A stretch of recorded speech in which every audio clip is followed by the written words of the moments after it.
তো বন্ধুরা, তো মেয়ে তো বিকেল থেকে বই পড়তে বসেছে। আর বই পড়তে পড়তে বললো একবার আমি সাইকেল চালাতে যাবো, তা সাইকেল চালিয়ে এসে আবার বই পড়তে বসেছে।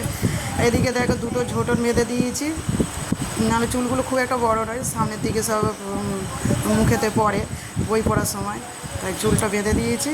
আর এদিকে মেয়ের জন্যে ম্যাগি তৈরি করছি। তো ম্যাগিটাই দেখো করছে। আর ম্যাগিটাও দিদা কিনেছিল, তাও দিদা ওখানে খাওয়া হয় না, তো দিদা পাঠিয়ে দিয়েছিল মশলা দিয়ে, আর করে দিলাম। আর এখন বলছে আমার খিদে পায়। তো এই দেখো বন্ধুরা, ম্যাগিটা হয়ে গেছে বন্ধুরা। দুটো মশলাই দিয়েছি সীতামা।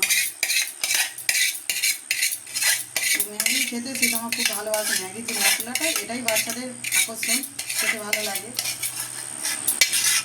কার কার ম্যাগি খেতে ভালো লাগে অবশ্যই কমেন্ট করে জানাবে। সীতামার সাথে এখন সীতামার মারও ম্যাগি খেতে ভালো লাগে। তো দুজনেরই ম্যাগি খেতে পছন্দ। এখন